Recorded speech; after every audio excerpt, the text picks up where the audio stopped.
All right, this is the last video for Module 5. Uh, Understand and use principles of spectrophotometry to determine the concentration of a colored compound or ion in solution. So spectrophotometry is a method of analysis using measurements of electromagnetic radiation. So very common types of electromagnetic radiation where this is used is infrared, visible, and ultraviolet radiation, which have the abbreviations of IR, Vis, and UV respectively. We're going to be doing a lab today, and most of this section is about doing spectrophotometry with visible light. And visible light is approximately 650 nanometers to 400 nanometers of wavelength. So this is the wavelength of light. And more will be talked about light in a later section. So roughly corresponding to these numbers are the following colors. You've heard of Roy G. Biv. Red is around 650, orange is a little less than 650, yellow less than that, green kind of in the middle, blue is above 400, indigo is slightly above 400, and violet is around 400. So that's the origin of this Roy G. Biv. And if you look at it the other way, it'd be Vib-Gyor. Okay, so it's kind of handy to know this Roy G. Biv and the visible spectrum of light, which goes from 650 nanometers to 400 nanometers. So this is how a spectrophotometer kind of works. You have a light, and that light bulb here, it releases visible light. And when we look at the light bulb, it looks like white light.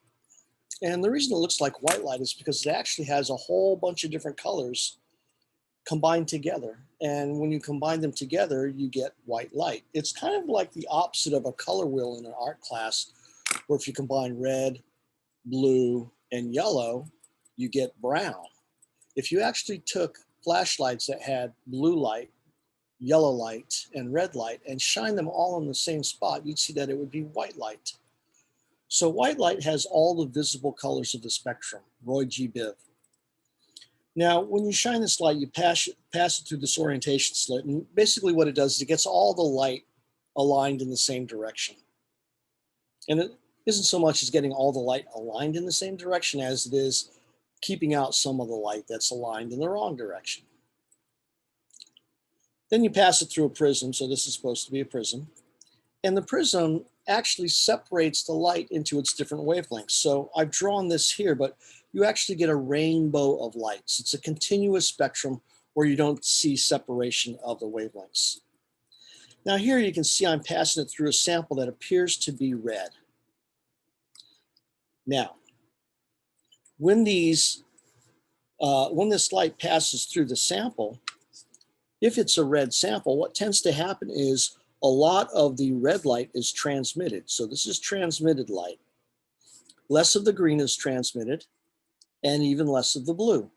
And that's why this material appears to be red. The material is not absorbing red light.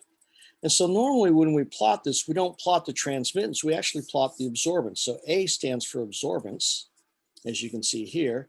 Here's my Roy G. Biv. And you can see that very little of the red light is being absorbed. A lot of it's getting through. A little bit of the green's being absorbed. Some of it's getting through. And hardly any of the blue is getting through. And that's why this appears to be red. Now, I happen to have a spectrophotometer right here. So this is it. And it's been turned on for a while. Actually, it hasn't been turned on for a while now. I've turned it off. Let me see if I can open up the spectrophotometer or turn it on. So I'm going to show you how this works in just a minute. Now, this instrument here actually has the light that shines through your sample. Okay, so I got to go to Applications. And I've got to open up Vernier Spectral Analysis. So I'm going to change my share screen. And we are going to open the Vernier spectral analysis. So this is the spectral analysis instrument. And you can see the choices that I have here. I can get an absorbance experiment, a transmittance experiment, a fluorescence experiment, emissions, whatever I want. Now we want to do an absorbance spectrum, and we want to do versus wavelength, so a full spectrum. And later I'll be using this to do a concentration experiment. And that'll be one of your labs this week. So let's take a look at the wavelength. Now, the first thing it's going to want to do is calibrate the instrument so it knows what a full absorbance is and what a zero absorbance is. So right now, you're going to wait a little while for the lamp to heat up. And what the lamp does is it actually shutters the detector so that no light can get to it. And it sets that as 100% absorbance or zero transmittance. Transmittance and absorbance are kind of the opposite. So then it will want to know, well, what is 100% transmittance or zero absorbance going to look like? Well, to do that, we need to put in a sample into the instrument. And the sample we want to put in has to be a control. Now we're going to be doing this experiment with solutions made in water. So the control is going to be water. So we're going to shine light through that water sample, and we're going to set the absorbance to 0 and the transmittance to basically 100%. So we're going to finish the calibration, and you'll notice it's going to say, put in a sample.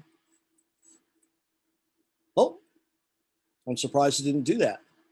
Maybe it's using a sample that I used earlier. Let me see if I can get it to do another calibration. I guess not. All right, well, let's go ahead and collect a sample. But before we collect a sample, let me show you what I have. So I'm going to do a new share, and it's going to be the Elmo again. So this is a sample of the clear colorless solution, and this is going to be a sample of a solution for which we're going to obtain a spectrum, this yellow solution. Okay, so the sample goes into the sample well like this.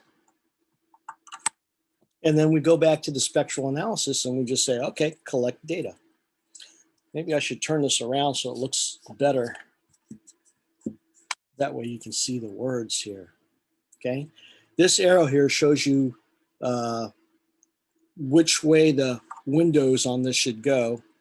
And this tells you that there's a light source in this direction. Okay, so let's go back to collect sample, but I want to go back to my new share.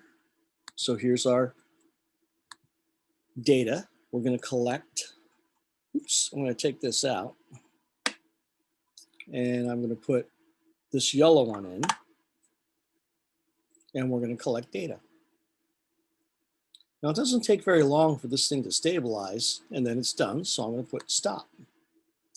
And you can see that with this particular software, it automatically sets the top of the graph so that we're not wasting anything, and the graph goes to the top. Now let's discuss why this is yellow, or why this yellow solution has this type of spectrum. Now remember, this is an absorbance spectrum. So that means if you have a high mark, a lot of that wavelength is being absorbed. If you have a low mark, very little of that wavelength is being absorbed. So if we take a look at the spectrum, you can see that this is backwards compared to the Roy G. Biv. This is Viv Gyor. We can see that violet light is being absorbed.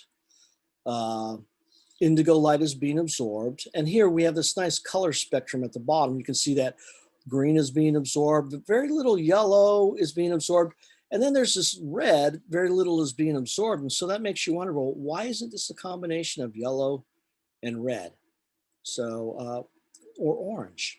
Why doesn't this orange? Well, you could actually argue that this solution does look kind of orange. If you diluted orange quite a bit, this is the color that you would get. It would look yellow.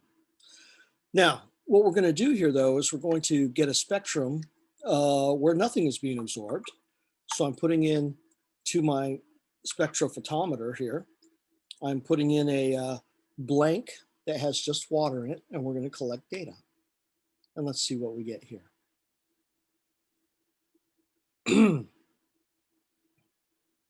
And now we're going to stop. And here, I wonder if there's a way for me to get rid of this one spectrum. I bet if I go into data, I can get rid of it. Now, you know what? What we'll do is we'll just close this screen. Save changes, don't save. We'll open it up again.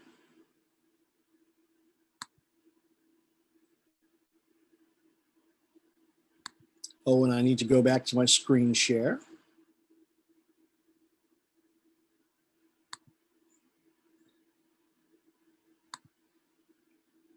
And back to the vernier. We'll do the absorbance.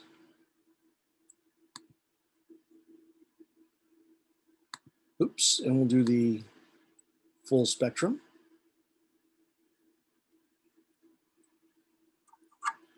Better take the sample out.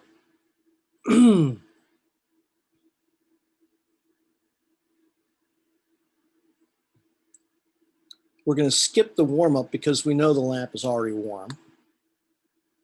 So place the blank cuvette in the device. So here we go. There's the blank cuvette.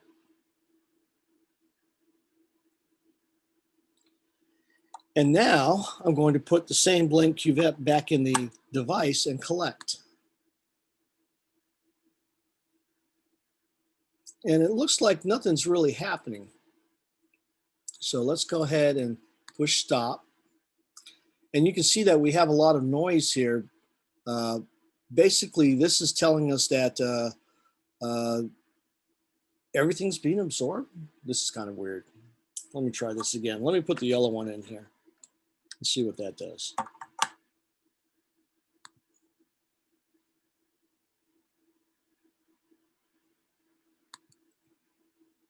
Well, there's yellow one, and that's as we expect. Well, at any rate, this is your spectrophotometer. So let's go back to the lecture.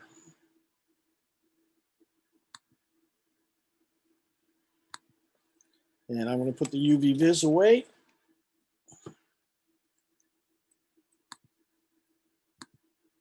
And so within that spectrophotometer, we have the light, we have this orientation slit. In this detector, there isn't a prism.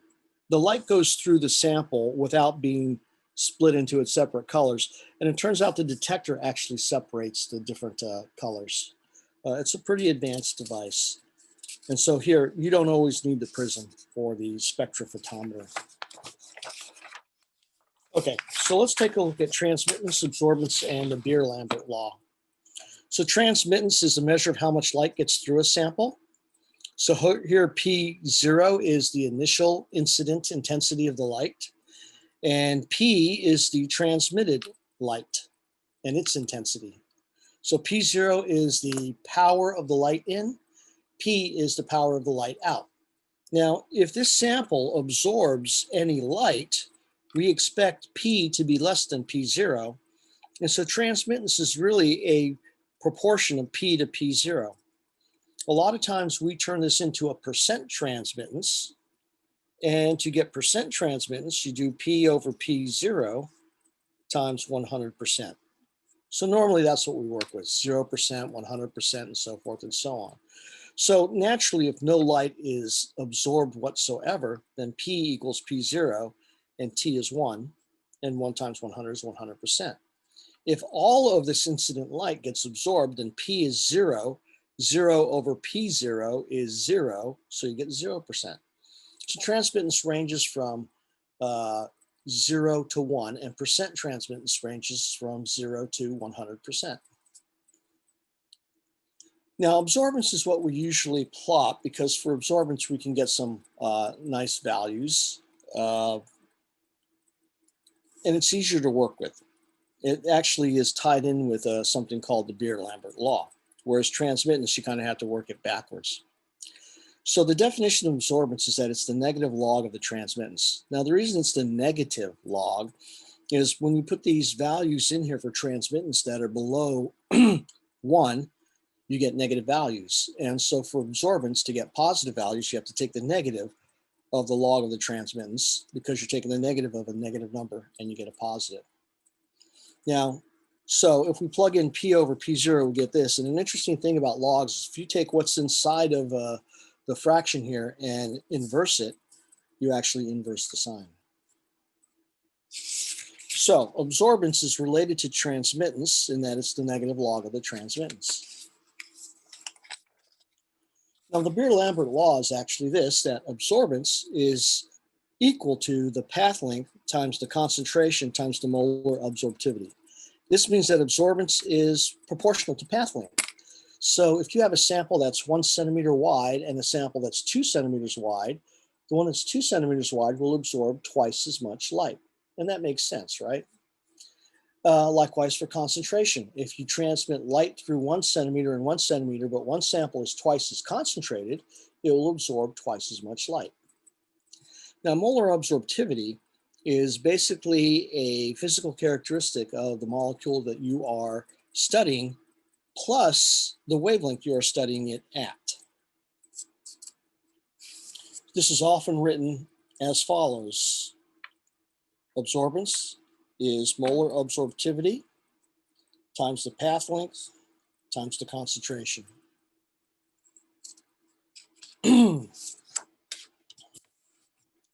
So how do we do the analysis? First, you calibrate your spectrophotometer for zero absorbance and for complete absorbance. You obtain a spectrum for the sample to determine the optimum wavelength for the experiment to work. And you want to work at a wavelength, so this is the symbol for wavelength. You want to work at a wavelength where the absorbance is the greatest. That way, if you have half the concentration, the absorbance should be half. And if there's a big difference between absorbance where you have a full concentration and absorbance where you have a half concentration, it's easier to see that difference. If the absorbance or the wavelength you work at, the absorbance is small, it's hard to see where you've gone half as much. So when you have a big difference, it's easier to see when you've made a difference. When you have a small difference, it's harder to see when you've made a difference. Once you figure out what wavelength you're going to work at, you construct a calibration curve. And the calibration curve is basically making solutions of known concentration for the analyte of interest. And you want to get different concentrations, and you want to get the absorbance of those different concentrations. And then you submit your sample to spectrophotometry, and you can spectrophotometry. And based on this absorbance, you can get the concentration using the calibration curve. Now, I know that all of this is kind of meaningless. It works better with an example. So let's take a look at an example. Using spectrophotometry and chemical analysis, a solution of potassium permanganate has an absorbance of 0.539 when measured at 540 nanometers in a 1 centimeter cell. So that's the path length. What is the concentration of the potassium permanganate? Prior to determining the absorbance for the unknown solution, the following calibration data were collected. So here are your standard solutions of potassium permanganate of different concentrations. And we know that we can make these dilutions fairly easily using serial dilutions. And here are the absorbance numbers for each of these. So I've taken this data here and I've constructed a calibration curve. So here's the calibration curve, and these dots right here are the information collected. And this is pretty much the calibration curve. Now notice we put absorbance here over here on the y-axis. We put concentration on the x-axis. And we could get an equation for this line that looks like y equals mx plus b, which would really be absorbance is m concentration plus b. Okay? Now, we're not going to do this for this sake right now, just for brevity of time. What we want to do is we want to take a look at this calibration curve and take a look at what is the concentration of solution when the absorbance is 0.539. So here's 4, here's 0.6, so this is 0.5. And 0.539 means about 4/10 of the way on the way to 6. So that puts it at about right here. So if I take my ruler and judge where that hits the line, I would judge that it hits the line right about here. So here, if we go down, we can see that the concentration here is 0.5, 0.05, so this is 0.06, 0.07, 0.08, 0.09, so it looks like it's about 0.096. So when the absorbance is equal to 0.539, the concentration is equal to 0.09, let's see, 96 molarity. Now, let's take a look at the equation of the line. We could do a slope. So for the slope, let's take a look here. I'm going to get another piece of paper. Let's figure out the slope of this line.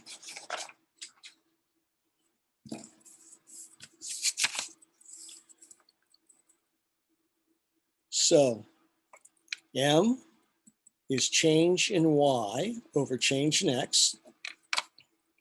Now remember, y is the vertical axis and x is the horizontal axis. We can use any 2 points we have on this particular graph because this is like perfect data. All of the data lines up. So I'm just going to take these 2 numbers here, any 2 of these numbers to get the slope. I'm going to move this up just a bit. And here, remember, in this particular case, this is y and this is x, and we want change in y over change in x. So I'm going to go ahead and use this 0.499 minus 0.162 for my y's.